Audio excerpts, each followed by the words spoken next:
Salam, saudara-saudara yang dikasih oleh Tuhan, tahun ini Indonesia masuk yang namanya tahun politik. Kita lihat ada banyak orang yang mulai menunjukkan ambisinya untuk jadi pemimpin negeri ini dengan berbagai macam cara. Saya tidak bicara politik, tetapi dunia ini memperlihatkan begitu banyak orang yang ambisius, ambisinya luar biasa, sehingga kadangkala berbagai macam cara dilakukan untuk membuat mereka bisa memperoleh jabatan. Kita akan belajar firman Tuhan hari ini. Seringkali ambisi manusia itu ternyata berlawanan dengan ambisinya Tuhan, walaupun kelihatannya bagus. Kita akan belajar dari kisah Daud, bagaimana Daud itu sungguh-sungguh bisa mengelola ambisinya dengan cara yang sangat positif, sangat baik, dan selaras dengan kehendak Tuhan. 2 Samuel pasal yang ke-7. 2 Samuel pasal yang ke-7, kita baca ayat 1 sampai ayat yang ke-3. Kita baca sama-sama ya. 1, 2, 3. Ketika raja telah menetap di rumahnya dan Tuhan telah mengaruniakan keamanan kepadanya terhadap semua musuhnya di sekeliling, berkatalah raja kepada Nabi Nathan, "Lihatlah, aku ini diam dalam rumah dari kayu aras, padahal tabut Allah diam di bawah tenda." Lalu berkatalah Nathan kepada raja, "Baiklah, lakukanlah segala sesuatu yang dikandung hatimu, sebab Tuhan menyertai engkau." Kemudian kita lanjutkan ayat 12 dan 13. "Apabila umurmu sudah genap dan engkau telah mendapat perhentian bersama-sama dengan nenek moyangmu, maka aku akan membangkitkan keturunanmu yang kemudian, anak kandungmu, dan aku akan mengokohkan kerajaannya. Dialah yang akan mendirikan rumah bagi namaku, dan aku akan mengokohkan tahta kerajaan untuk selama-lamanya." Saudara-saudara, apakah ambisi? Ambisi itu adalah keinginan yang besar untuk mencapai sesuatu, untuk menjadi seseorang seperti apa? Jabatan tertentu, pencapaian tertentu, itulah ambisi. Jadi keinginan yang sangat besar. Ada sebuah hasrat di hati untuk mencapai jabatan tertentu, untuk mencapai kesuksesan tertentu, untuk melakukan sesuatu. Ambisi secara umum sebenarnya positif, baik, sebab kalau orang tidak punya ambisi, dia akan menjalani hidupnya terlalu santai.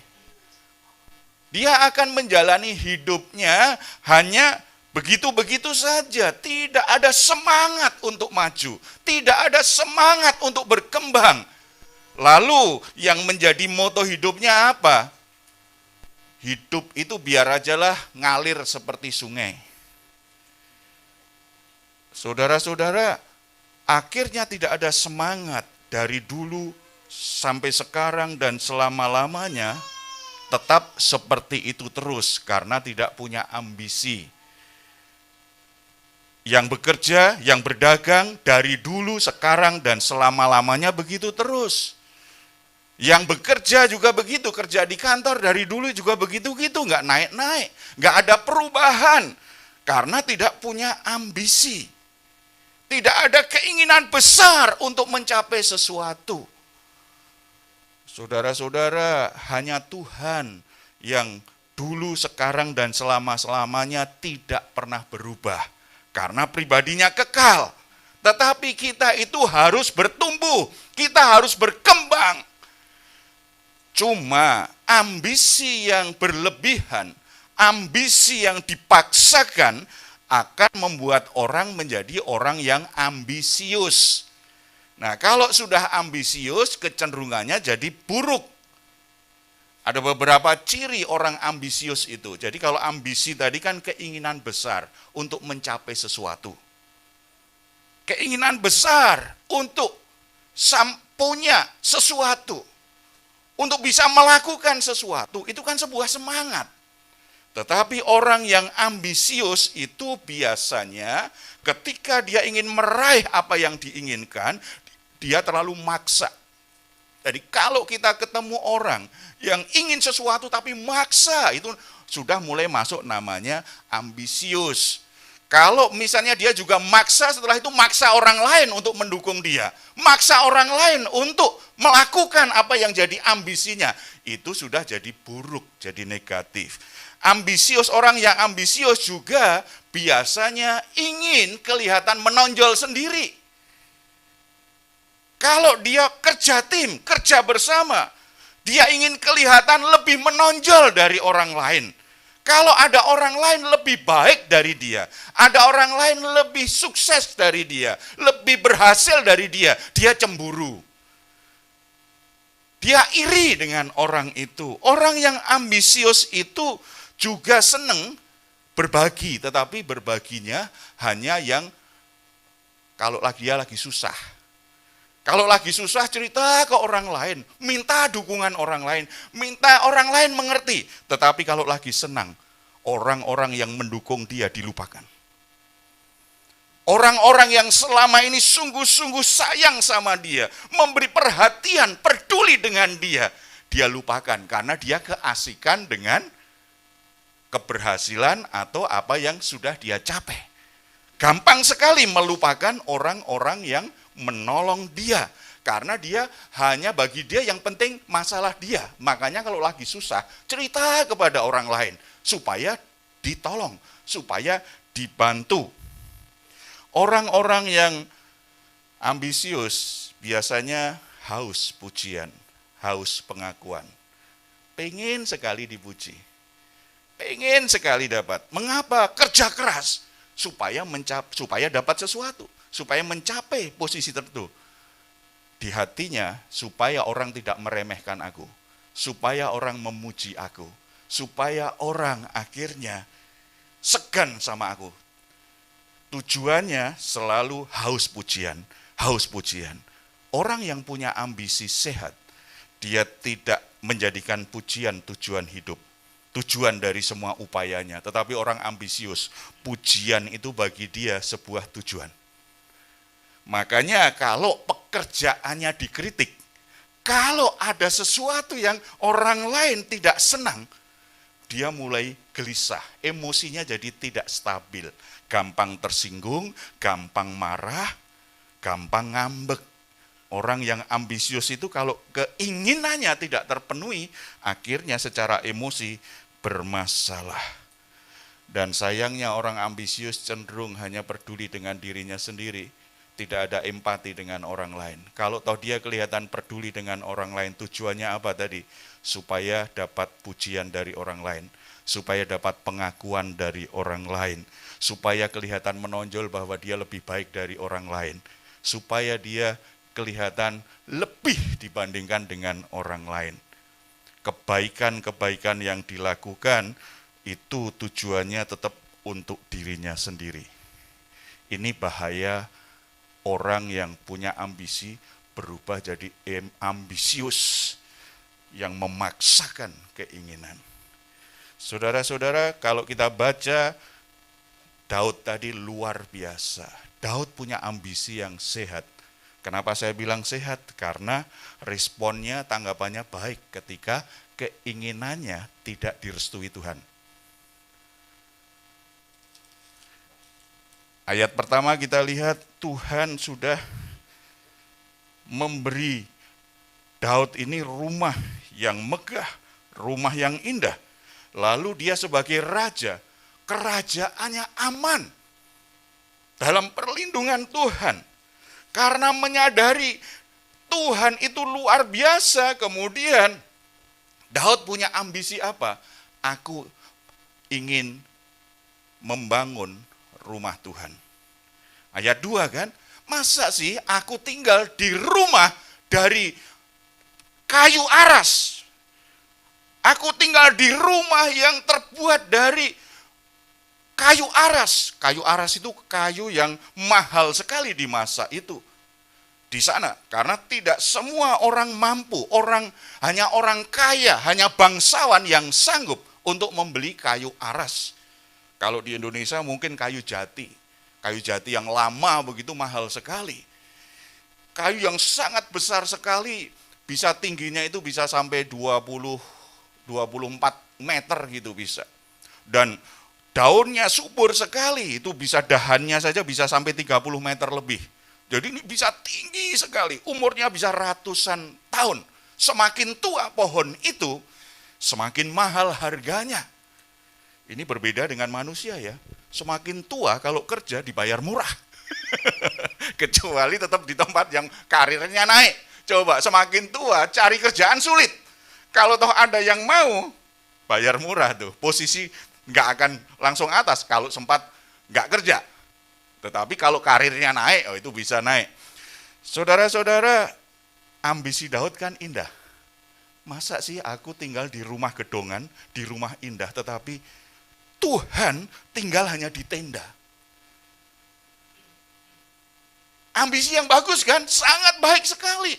Karena begitu banyak orang ketika diberkati Tuhan, ketika diberi jabatan, ketika dilengkapi oleh Tuhan dengan berbagai kemudahan dalam hidupnya, biasanya keasikan dengan berkat itu kemudian nggak berpikir tentang Tuhan. Apalagi berpikir untuk membangun rumah Tuhan, berpikir untuk membiayai pembangunan rumah Tuhan, nggak berpikir ketika gajinya naik, jabatannya naik, ketika memiliki semua fasilitas semakin baik, yang dipikirkan justru kadang-kadang membuat ambisi semakin besar. Bagaimana supaya aku duitku tambah banyak? Bagaimana supaya jabatanku tambah tinggi? Supaya pengaruhku tambah besar? Supaya aku lebih terkenal, lebih berpengaruh? Itu orang akhirnya punya ambisi yang mengubah hidupnya menjadi orang yang ambisius. Tetapi Daud itu luar biasa. Justru ketika dia diberkati Tuhan luar biasa, dia merasa bersalah. Aku nggak layak menikmati berkat Tuhan yang luar biasa ini. Aku nggak layak dengan kedudukan dan jabatan yang tinggi ini. Aku tidak layak tinggal di rumah yang megah ini. Sementara rumah Tuhan hanya tenda saja. Ambisi yang mulia. Mengapa Daud punya kesadaran ini? Kalau kita baca pasal 5, terlihat sekali Daud itu tipe orang yang selalu sadar diri betul akan anugerah Tuhan yang luar biasa. Pasal 5 ayat 10 sampai 12. Lalu makin lama makin besarlah kuasa Daud, sebab Tuhan Allah semesta alam menyertainya. Hiram raja negeri Tirus mengirim utusan kepada Daud dan kayu alas, tukang-tukang kayu dan tukang-tukang batu mereka mendirikan istana bagi Daud.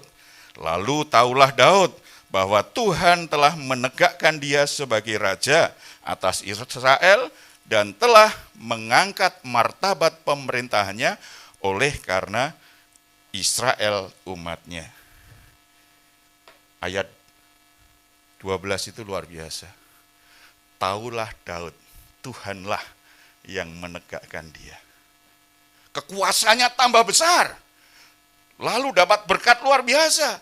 Kerajaan lain harusnya mereka akan menganggap Daud dan kerajaannya ancaman karena Israel semakin kuat. Tetapi mereka justru bersahabat membangunkan istana bagi Daud. Kerajaan lain yang harusnya memusuhi Daud, tetapi karena Tuhan menyertai, dan tadi kan di ayat yang kita baca di awal, Tuhan itu yang memberi perlindungan, yang memberi keamanan. Berarti Tuhan yang menjamah hati Hiram ini untuk bersahabat dengan Daud, tidak hanya persahabatan secara antar kerajaan nih, memberi perhatian khusus tuh, membangunkan istana yang indah bagi Daud.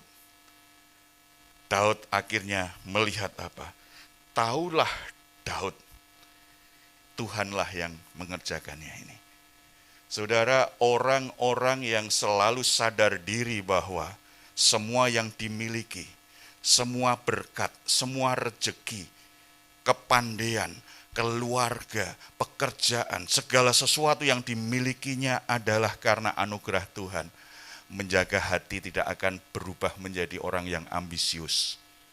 Punya keinginan yang besar untuk lakukan sesuatu yang baik.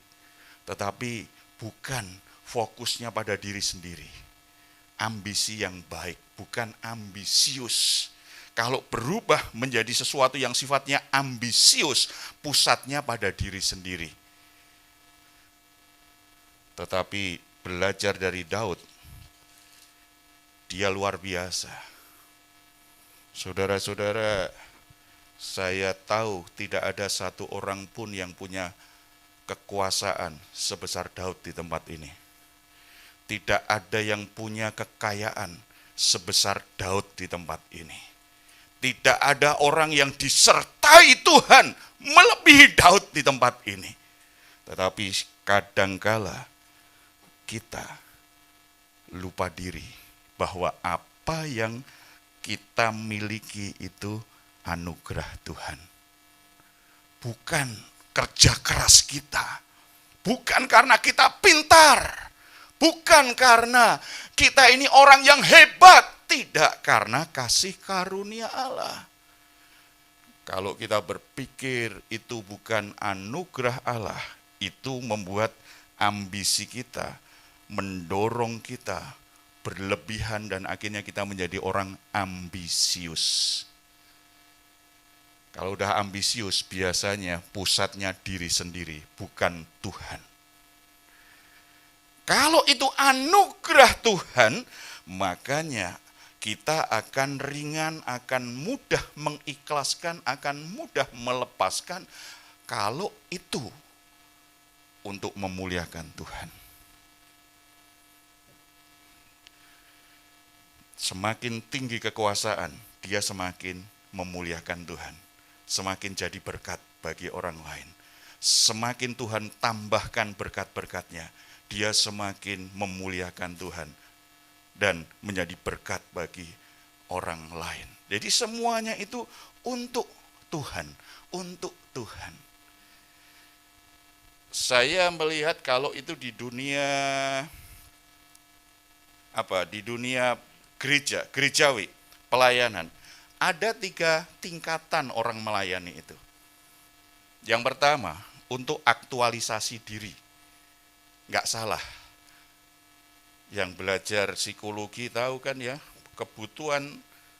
ada kebutuhan utama manusia ya, Abraham Maslow ya.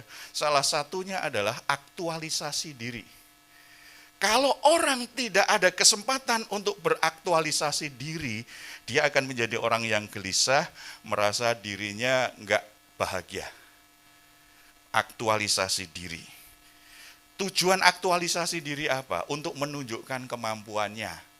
Dan biasanya aktualisasi diri kalau ada apresiasi, ada pengakuan, ada pujian, puas. Itu namanya aktualisasi diri. Levelnya sebenarnya adalah kepuasan secara sosial. Aktualisasi diri itu kepuasan secara sosial. Anak-anak kita kalau tidak ada kesempatan aktualisasi diri, apa-apa dilarang. Enggak boleh, enggak boleh, enggak boleh, enggak boleh. Dia tertekan. Kalau anak kita tertekan, dia nanti melawan orang tua. Kalau semua serba dilarang, kalau dia mulai nggak tahan, akhirnya berulah nih. Jadi kalau kita punya anak-anak berulah, jangan-jangan nggak ada kesempatan aktualisasi diri. Menunjukkan kemampuannya, menunjukkan kehebatannya.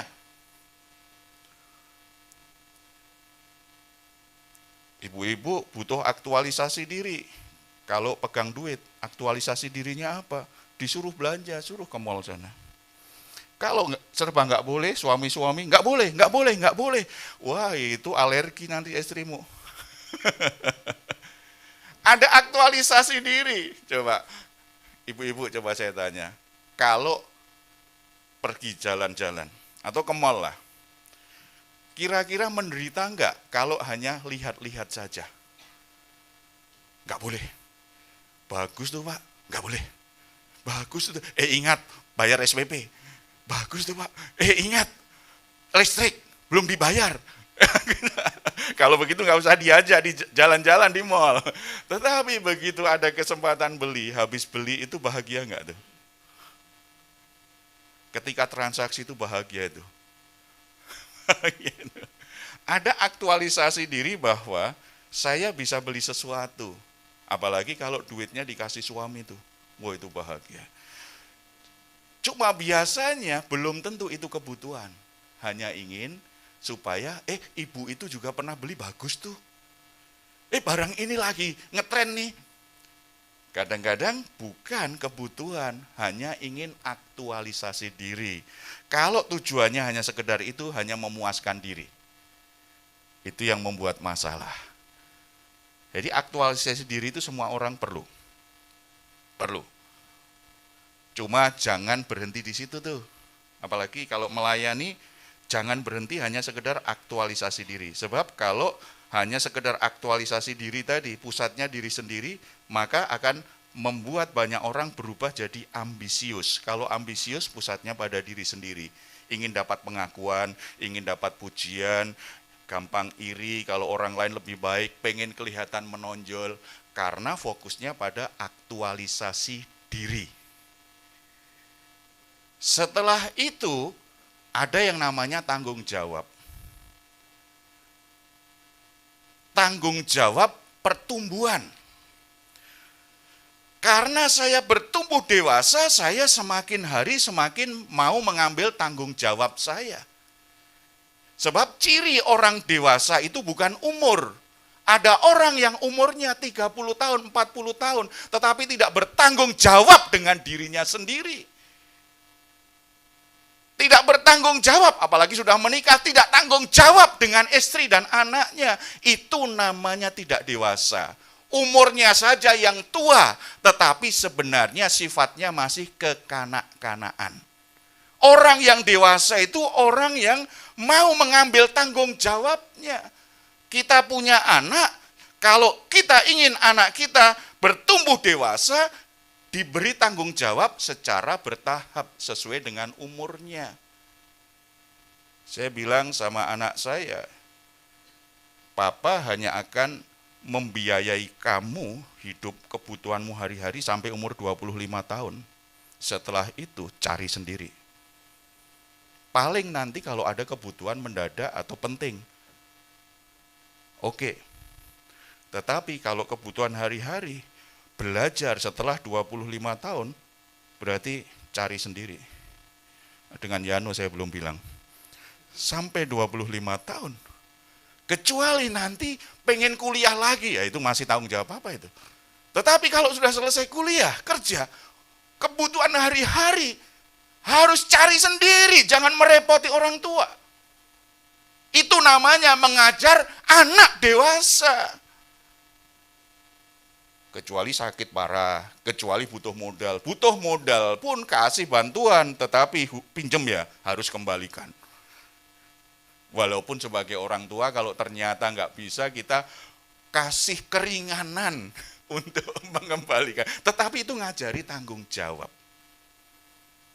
Jangan nanti sudah umur 30 tahun, merengek-rengek terus ke orang tua. Itu anak tidak pernah menjadi dewasa. Tanggung jawab pertumbuhan. Dalam pelayanan pun juga begitu. Kalau kita bertumbuh semakin dewasa, kita semakin ambil tanggung jawab sesuai dengan apa yang Tuhan beri kepada kita. Tanggung jawab sesuai dengan apa yang bisa kita lakukan. Makanya anak-anak kita dari remaja kan kita ajari, belajar tanggung jawab dengan apa yang bisa dilakukan. Itu bagian dari mengajar anak itu bertumbuh menjadi dewasa, tanggung jawab. Dalam tanggung jawab, kadangkala tidak selalu bisa sesuai dengan bakat dan karunia. Karena dalam tanggung jawab kadang-kadang kan ada sifatnya penugasan nih. Ada pemimpin, ada pembimbing yang memberi tugas kita. Mungkin itu tidak sungguh-sungguh pas dengan diri kita. Tetapi karena kita mau terus bertumbuh, kita lakukan saja tanggung jawab kita dengan sebaik-baiknya. Semakin kita dewasa, tetapi kita nggak boleh begitu terus. Sebab kalau kita melayani tidak sesuai karunia dan panggilan kita, sebaik-baiknya kita melayani, buah pelayanan kita nggak terlalu banyak, nggak terlalu berdampak. Itu seperti orang kerja ya. Kalau orang kerja tidak sesuai dengan bakat dan minatnya, walaupun dia kerja keras, hasilnya seperti nggak jelas. Kan ada nasihat, kamu harus kerja keras supaya ekonomi naik. Saya tahu di kompleks saya pernah jam 5:30 itu ada ibu-ibu keliling itu di komplek, bawa sepeda, bawa kantong. Ternyata dia nggak mau kedaluan tukang sampah, dia memunguti sampah, terutama yang plastik-plastik. Tetapi sudah berlangsung bertahun-tahun, itu terus tuh. Kurang kerja keras apa? Kalian masih tidur, dia sudah bangun, sudah bekerja. Kerjanya juga kerja yang kotor, mau. Tetapi kok jadi pemulung terus bertahun-tahun. Tidak sesuai dengan bakat dan minat dan apa yang Tuhan rancangkan bagi hidupnya. Jadi tidak selalu kerja keras yang menghasilkan. Seperti kesadaran rohani Daud, anugerah Tuhan dibutuhkan. Anugerah Tuhan yang menempatkan kita di mana? Yang menempatkan kita untuk lakukan apa? Ternyata apa yang ingin dilakukan oleh Daud tidak disetujui Tuhan. Nah, ini kan aneh nih. Karena saya pernah ketemu anak muda yang dulu aktif sekali pelayanan. Kemudian saya tanya, kamu masih di gereja itu dong? Oh sudah enggak lagi, Kak. Kenapa enggak di gereja itu? Udahlah, saya enggak butuh gereja lah. Yang penting percaya Tuhan. Kan melayani tidak harus di gereja katanya. Saya kalau udah begitu udah curiga itu, pasti ada masalah di gerejanya. Gimana? Kenapa? Sejak kapan kamu ada masalah? Enggak juga sih, Kak. Orang Kristen kadang-kadang kan jaim, tersinggung bilangnya enggak. Gitu kan. Tapi dalam obrolan akhirnya emosinya mulai naik ini. Kalau begitu ditanyain tentang seseorang hamba Tuhan yang saya kenal, mulailah muncul kata-kata yang mulai menunjukkan emosi negatif. Saya tahu ini masalahmu di situ tuh. Akhirnya dia tidak melayani lagi, tidak mau melayani. Gimana saya nggak kecewa, Kak? Saya kan ada keinginan baik supaya gereja itu tambah baik. Saya kasih ide begini-begini, bahkan saya memberi jaminan. Sudah kalau gereja nggak ada dana, saya akan upayakan. Saya akan berbagi visi kepada teman-teman persekutuan saya di kantor. Saya akan kumpulin dana, yang penting oke saja. Tetapi tetap aja nggak diperdulikan, gimana nggak kecewa. Akhirnya jalan keluarnya dia pindah keluar dari gereja. Tidak hanya keluar dari gereja, nggak pernah ke gereja. Alasannya masih suci. Yang penting tetap percaya Tuhan.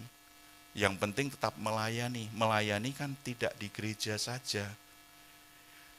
Secara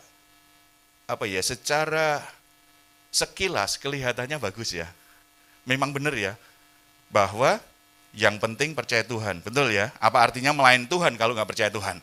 Yang kedua, melayani kan tidak di gereja. Kelihatannya benar ya. Tetapi kalau kita pelajari Alkitab, nggak boleh begitu. Kalau saudara baca surat-surat Rasul, semua pelayanan itu konteksnya gereja Tuhan. Bahkan kalau kita pelajari surat penggembalaannya Paulus, 1 Timotius, 2 Timotius, itu struktur gereja itu yang dibahas itu. Penatua, diaken itu seperti apa? Kalau ada yang sakit, apa yang harus dilakukan? Itu semua merupakan praktek jemaat lokal. Tetapi kalau memang energinya masih berlebih, kreativitasnya, kemampuannya, waktunya masih berlebih, tidak bisa terakomodir sepenuhnya di gereja lokalnya, bisa jadi berkat untuk orang lain. Oke. Jadi harus punya pemahaman firman Tuhan itu komprehensif. Saya heran sekarang itu, ini namanya anak-anak muda sekarang banyak yang tinggalkan gereja loh. Mereka tetap percaya Tuhan Yesus. Itu namanya agnostik. Ada semakin banyak anak-anak muda yang agnostik. Percaya Tuhan tetapi tidak mau gabung dengan agama tertentu, termasuk Kristen. Kalau kita cerita tentang Tuhan, wah dia antusias. Bahkan kita cerita tentang firman Tuhan, dia antusias karena memang baca, mempelajari. Tetapi semau-maunya sendiri. Saya kasih tahu, kalau kita percaya Tuhan menurut selera kita, menurut keinginan sendiri, itu namanya aliran kebatinan. Saya orang Jawa, di Jawa itu banyak aliran kebatinan. Saya pulang ke Klaten, waktu belum nikah, sendirian naik kereta. Naik kereta ekonomi, karena duitnya pas-pasan. Di sebelah saya ada seorang bapak baca Alkitab. Wah, saya pikir ini orang Kristen atau hamba Tuhan nih. Saya tanya, Pak dari mana? Dari Jakarta, Dik. Bapak rajin sekali baca Alkitab. Kristen ya? Iya, saya Kristen, tetapi saya ikut aliran. Ada sebuah aliran kepercayaan di Jakarta ini. Saya ikut aliran itu, baru ada acara pelatihan. Tetapi, walaupun ikut aliran kepercayaan itu, saya tetap Kristen. Aneh kan? Saya tetap Kristen. Karena itulah orang Jawa itu bisa meramu semuanya jadi satu kepercayaan loh. Saudara tetap Kristen, saudara tetap Muslim, tetap Buddha, tetapi ikut kelompok ini. Itu namanya kejawen. Secara umum namanya aliran kebatinan. Kalau kita sungguh-sungguh menjadi orang Kristen yang Tuhan maksud, surat-surat Kisah Rasul ya, dan surat-surat para rasul itu, termasuk nanti di Wahyu disebutkan itu ada 7 gereja tuh. Kalau kita berpikir nggak butuh gereja, berarti surat itu dihapus dong dari Alkitab. Tidak. Ada orang yang punya keinginan besar untuk berbuat sesuatu, anak muda tadi. Begitu ditolak, tidak seperti Daud. Daud ditolak Tuhan loh. Apalagi kalau kita baca ya, apa yang Tuhan katakan kepada Nathan ini. Ayat 6, aku tidak pernah diam dalam rumah sejak aku menuntun orang, mulai ayat 5, pergilah, katakanlah kepada hambaku Daud, beginilah firman Tuhan, masakan engkau yang mendirikan rumah bagiku untuk kudiami? Aku tidak pernah diam dalam rumah sejak aku menuntun orang Israel dari Mesir sampai hari ini, tetapi aku selalu mengembara dalam kemah sebagai kediaman. Kecewa enggak kalau kita ingin berbuat baik, masakan kamu yang lakukan? Kita semua bisa kecewa. Itu manusiawi banget tuh. Manusiawi banget. Tetapi ujian ambisi itu di situ tuh. Ini ambisi yang lahir dari ambisius, hati yang ambisius atau ambisi yang kudus bagi kemuliaan Tuhan. Saya beberapa kali mengalami hal begitu. Pengen buat sesuatu yang baik, lalu ada yang salah paham, bahkan ada yang pemimpin saya salah paham terhadap saya. Saya pernah diskors, saya pelayanan pernah diskors loh, di Harmoni itu penuh kasih karunia, tidak ada yang pernah diskors ya, karena baik-baik. Betul loh, saya sempat diskors dalam pelayanan, saya pernah dimarahin oleh gembala saya, padahal niatnya baik. Saya sempat kecewa, sempat marah, tapi puji Tuhan, Tuhan menolong saya untuk menguji hati. Kamu ingin kelihatan menonjol, kelihatan lebih pinter, bahkan merasa lebih pinter dari gembalamu atau gimana? Atau kamu sungguh-sungguh ingin supaya gereja ini tambah bagus. Kalau tambah bagus, belajar saja, nurut dulu. Pasti ada waktunya. Sebulan saya konflik seperti itu tuh. Waktu di Klaten pernah, di Jakarta pernah tuh. Berat bagi saya itu. Masakan kamu sih yang lakukan? Itu kan perkataan yang nggak enak, gitu kan? Tetapi itu yang dikatakan Tuhan loh. Daud, masakan kamu yang buat? Aku saja tidak pernah ngomong tuh sama hakim-hakim sepanjang perjalanan di padang gurun, bahkan sudah sampai masuk tanah Kanaan. Aku nggak pernah ngomong aku butuh itu bangunan itu. Aku butuh rumah Tuhan dalam bentuk bangunan. Aku nggak pernah ngomong. Kamu ini kebablasan, keinginan baikmu. Kecewa. Tetapi kalau kita lihat pasal 5, inilah kita belajar dari Daud. Daud itu selalu ingat, ini anugerah Tuhan. Aku punya semuanya anugerah Tuhan. Jadi kalau aku ini anugerah Tuhan, aku inginlah melalui apa yang aku miliki, aku ingin berbuat sesuatu, menyatakan kasihku kepada Tuhan. Kalau ternyata Tuhan berkata, aku nggak butuh, ya nggak usah tersinggung. Kalau misalnya saya akan menolong siapa? Siapa yang butuh pertolongan hari ini? Sebenarnya saya mau bantu Pak Setiadi. Saya berpikir, saya diskusi sama Bu Marta, kelihatannya Pak Setiadi butuh begini-begini. Ya udah lo kita bantu yuk. Begitu saya ngomong, Pak Setiadi, kita udah diskusi nih. Kita ingin bantu Pak Setiadi yang gini-gini. Maaf Pak Heru, saya nggak butuh itu kok. Ujian ketulusan hati saya. Saya peduli sama dia atau saya hanya butuh pengakuan. Ini yang ada di hati Daud. Jadi level pelayanannya itu sudah lebih dari tanggung jawab tuh. Benar-benar hatinya mengasihi Tuhan. Benar-benar apapun yang dia lakukan hanya untuk Tuhan. Makanya kalau Tuhan berkata, bukan kamu yang membangun nanti, anakmu yang membangun. Berarti dia tahu posisinya. Berarti posisi saya untuk proyek besar pembangunan Bait Allah bukan membangun. Aku menyiapkan anakku, aku menyiapkan segala sesuatu supaya ketika anakku jadi raja, dia siap untuk membangunnya. Posisi dia adalah menyiapkan proses pembangunan itu dan menyiapkan orang yang mau membangun. Dia tahu tempatnya. Ini yang menahan orang tidak jadi ambisius, tetapi ambisinya akhirnya selaras dengan ketetapan Tuhan. Ada banyak orang kecewa, ada banyak orang alami banyak konflik, karena ambisinya hanya fokus pada dirinya, jadi ambisius, tidak selaras dengan maunya Tuhan. Yang jadi tujuan hanya hal-hal yang sementara. Jabatan tinggi, pengaruh, popularitas, hanya itu.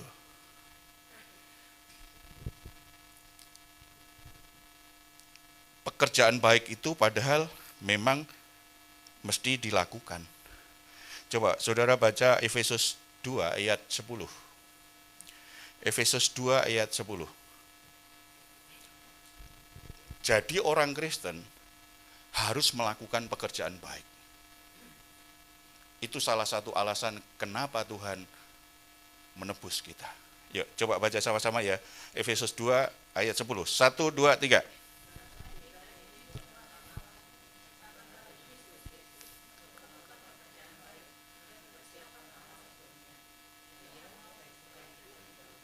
Nah, karena kita ini ciptaan Allah, kita ini diciptakan Allah di dalam Yesus Kristus, itu berarti bicara kelahiran kembali.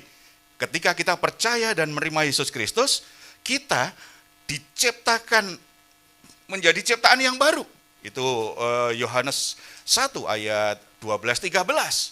Kita diberi kuasa jadi anak-anak Allah. Kita jadi ciptaan baru, jadi anak-anak Allah. Tujuannya apa? Untuk melakukan pekerjaan baik. Tetapi jangan berhenti di sini. Pekerjaan baik yang seperti apa? Di ayat itu. Ya. Yang dipersiapkan Allah. Sejak kapan? Sebelumnya. Ia mau supaya kita ada di dalamnya. Di dalam apa? Di dalam pekerjaan baik itu. Jadi orang Kristen itu memang dirancang ketika saudara percaya Yesus, saudara ditebus oleh darah Yesus Kristus, saudara menjadi ciptaan baru, saudara dilahirkan kembali oleh Roh Kudus, saudara diberi kuasa menjadi anak-anak Allah. Salah satu tujuannya adalah melakukan pekerjaan baik. Makanya bagi orang Kristen, melakukan pekerjaan baik itu sesuatu yang normal. Justru tidak normal kalau dia berkata dia orang Kristen sejati, tetapi tidak melakukan pekerjaan baik. Karena Tuhan sudah siapkan sebelumnya, sebelum kamu dilahirkan kembali itu. Makanya nggak ada alasan bagi kita melakukan pekerjaan baik, bangga diri, sombong. Itu sesuatu yang normal kok. Justru nggak normal kalau kita nggak lakukan pekerjaan baik. Sudah ditetapkan untuk itu. Misalnya ada air mineral ya, coba. Tapi ini bukan endorse ya. Saudara, ini apa ini? Air, bukan air keran ya, air mineral. Dibuat untuk apa? Untuk minum.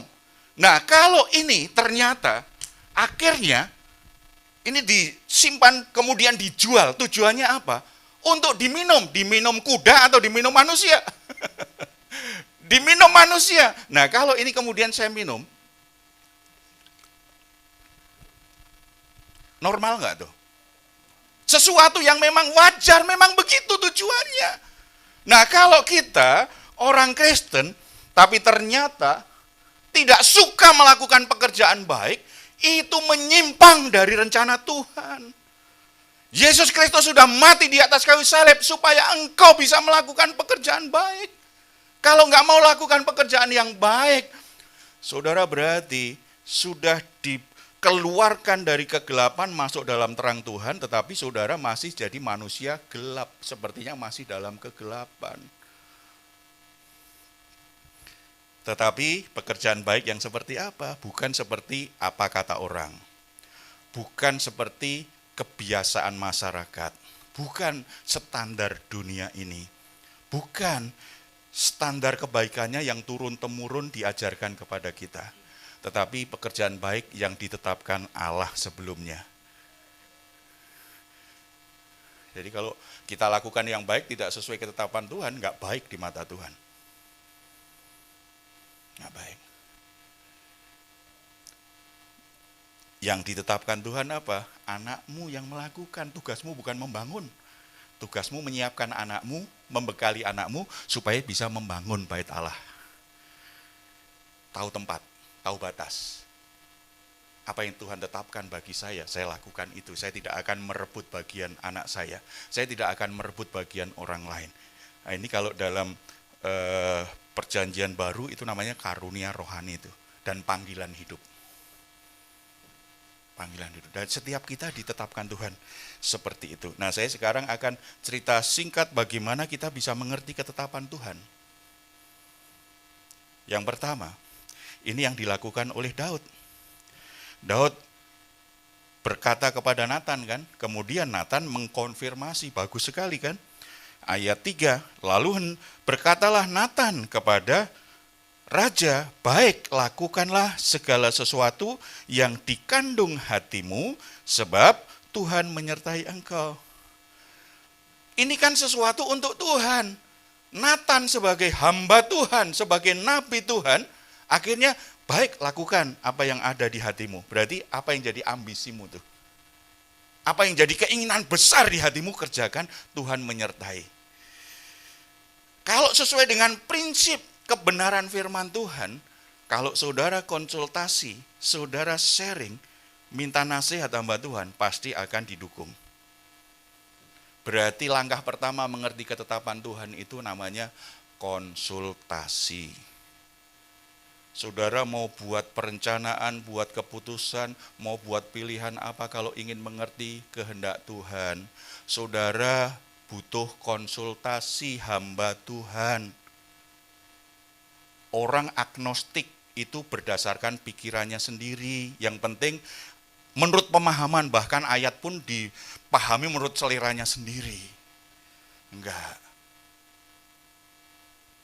Kalau kita pelajari 1 Samuel ya, jelas sekali loh. Setiap mau perang, mau apa begitu. Bahkan Saul saja ketika akhirnya sudah ditinggalkan roh Allah, dia mau perang, dia masih pengen konsultasi dengan Nabi Samuel. Karena Samuel sudah mati, dia pergi ke dukun supaya memanggil arwahnya Samuel. Wah, ini kan orang-orang yang pengen kelihatan begitu. Niatnya kan tulus tuh, niatnya baik ya. Itu artinya jadi kebiasaan memang kalau dia akan berperang, mau melakukan sesuatu, dia minta petunjuk kepada Nabi Samuel. Samuel yang berdoa kepada Tuhan. Sebagai Nabi Tuhan diberi hikmat untuk berkata-kata kepada raja apa yang harus dilakukan. Cuma karena dia sudah ditinggalkan Tuhan, yang dia lakukan tambah sesat. Pergi ke dukun. Walaupun yang kelihatan, yang menampakkan diri seperti sosok Samuel. Bapak Ibu jangan suka ke dukun ya. Itu bohong, setan yang menyamar. Konsultasi kepada hamba Tuhan, seseorang yang dewasa rohani, pemimpin rohanimu, seseorang yang mengerti firman Tuhan, yang dekat dengan Tuhan. Itu sangat penting untuk mengerti kehendak Tuhan. Anak-anak kalau mau ambil jurusan apa, kuliah, perlu minta konsultasi. Pemimpin rohani utama siapa? Orang tua, bukan pendetamu, bukan pembimbing rohanimu. Orang tua. Harus konsultasi. Papa, mama, baiknya di mana ya? Aku bingung nih. Papa, mama bisa nggak berdoa untuk aku, supaya aku tahu mana yang harus aku pilih. Itu sangat penting. Tuhan itu memimpin kita, menyatakan kehendaknya melalui para pemimpin. Makanya orang-orang yang anti gereja, orang-orang agnostik, orang-orang yang gak suka dengan gereja, itu biasanya orang-orang gak mau dipimpin, mau semau-maunya sendiri. Semakin lama lakukan yang baik, tetapi lahir dari ambisi yang berlebihan tadi. Tujuannya untuk apa? Mencari pujian, ingin kelihatan menonjol, ingin lebih kelihatan lebih baik dari yang lain. Hanya seperti itu. Yang kedua, di sini nggak ada, tetapi saya tambahkan saja. Yang kedua, berdoa. Coba buka Yakobus.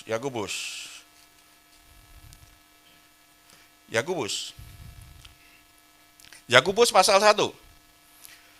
Ayat 5. Ayat 5. Yuk kita baca sama-sama. Tetapi apabila di antara kamu ada yang kekurangan hikmat, hendaklah ia memintanya kepada Allah yang memberikan kepada semua orang dengan murah hati dan dengan tidak membangkit-bangkit. Ini khotbah saya bulan apa itu? Kita perlu konseling dengan Tuhan juga, berdoa. Kalau berdoa jangan hanya minta saja, konsultasi. Tuhan, apa yang harus aku lakukan sebagai orang tua? Apa yang harus aku lakukan sebagai istri? Apa yang harus aku lakukan sebagai suami? Apa yang harus aku lakukan sebagai anak? Apa yang harus aku lakukan sebagai pekerja? Apa yang harus aku lakukan dengan usaha ini? Perlu konsultasi kepada Tuhan. Yang kekurangan hikmat, minta kepada Tuhan. Minta kepada Tuhan kan berdoa. Banyak orang Kristen tetap aja bingung buat keputusan, salah buat keputusan karena doanya hanya minta. Masalahnya nggak selesai-selesai karena hanya minta. Kalau hanya minta itu hanya kebiasaan anak manja. Pokoknya kalau ada masalah, minta. Coba kalau anak umur sudah 20 tahun ada masalah, Pak tolong dong beresin masalahku. Udah 20 tahun nih. Lalu umur 25 tahun lagi, ada masalah lagi. Pak, Ma, aku kan anakmu, beresin dong. Setiap punya masalah hanya ngadu minta orang tuanya yang membereskan. Kita akan berkata anak itu tidak tumbuh dewasa, kanak-kanak terus. Anak-anak remaja nih, kalau kalian punya masalah apakah selalu pasti minta orang tua membereskan? Enggak kan? Bahkan malu kalau orang tua itu beresin langsung ya. Paling kita hanya minta nasihat, kalau Karena belum punya duit, biasanya minta duit. Kalau duit pasti tutup lah. Kan belum kerja. Kan belum 25 tahun. Tetapi untuk yang lain-lain kan diselesaikan sendiri. Ya kan? Selesaikan sendirilah. Itu namanya belajar menjadi dewasa. Dengan Tuhan juga begitu. Kalau kita ingin bertumbuh dewasa dalam Tuhan, jangan hanya minta, konsultasi. Minta hikmat Tuhan untuk menyelesaikan masalahnya. Minta hikmat Tuhan apa yang harus kita putuskan. Minta hikmat Tuhan pilihan yang benar seperti apa. Minta hikmat Tuhan bagaimana kita menyelesaikan masalah kita dengan benar. Mengerti ketetapan Tuhan itu doa. Tadi konsultasi dengan hamba Tuhan. Yang kedua, doa, konsultasi dengan Tuhan langsung. Doa, minta hikmat Tuhan. Lebih bagus dua-duanya dilakukan. Dan yang terakhir, sebenarnya banyak, tetapi ini yang terakhir itu firman Tuhan. Coba baca 2